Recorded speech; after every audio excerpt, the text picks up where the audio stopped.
I want to talk a little bit about goals on the line of how do you lose 37 pounds and write a book. I'm just going to kind of give you that as an example. For 24 years of my adult life, by choice, I weighed well over 200 pounds.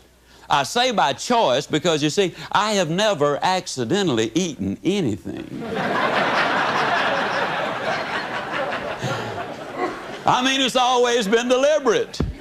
And when I choose to eat too much today, I have chosen to weigh too much tomorrow. You can choose to set goals and realize your potential, or you can choose not to set them. Now, if you choose not to set them, you got to understand that the consequences are not going to be good down the road. For 24 years, I was going to lose that weight. As a matter of fact, in 24 years, I lost several thousand pounds of weight. How many of you already know exactly what I'm talking about?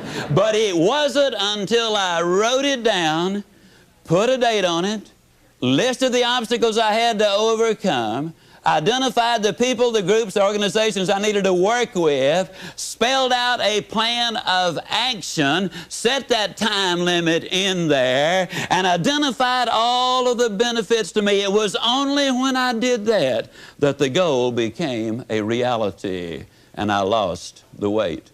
For 10 or 15 years, I was going to write a book. You know anybody who's going to do just a whole lot of things, folks? I was going to write a book. But it wasn't until I got busy writing the book and writing the plans first before the book ever materialized. Now, if it sounds like I'm trying to sell you on having goals, how many of you are getting close already? How many of you are becoming convinced right quick like that you need to have those goals? There's no question about it. The immortal J.C. Penney many, many years ago said, "Give me a stock clerk with a goal, and I'll give you a man who will make history. But give me a man without a goal, and I'll give you a stock clerk."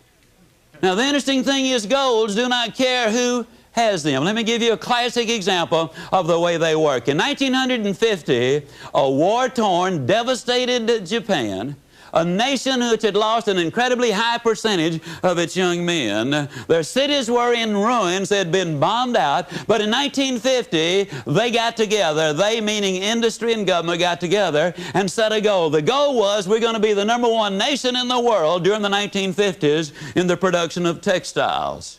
In 1959, ladies and gentlemen, they accomplished that objective. In 1960, they set another goal. We're going to be the #1 nation in the world in the production of steel. Now, when you understand there's no iron ore in Japan of any significance, there's no coal of any significance there, we're going to be the #1 nation in the world in the production of steel, it seemed like an absurd goal, and yet they reached their objectives. They had taken all of the steps. In 1970, the Japanese set another goal. They said during the 70s, we'll be the #1 nation in the world in the production of automobiles.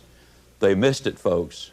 1 year. It took them until 1980. In 1980, they set another goal, and this time their goal was, we're going to be the #1 nation in the world in the production of computers and electronics. Yes, indeed, ladies and gentlemen, you absolutely must have those goals. You got to write them down. You got to put a date on it. You got to identify those obstacles. You've got to identify the people, the groups you need to work with. You got to find out what it is you need to know. You got to develop a plan of action, and you got to write it down. What's in it for me? Now, that's a formula that I have just given you, pure and simple. Now, if I were to ask you what 3 times 3 was, there isn't a person here who could not instantly answer it. But if I were to ask you what is 5,128 times 2,165, odds are enormous that very few of you could pop out the answer that quickly. But if I were to say to you, get your pencil and paper out, figure it out, then all of you could figure it out. Why? You know the formula.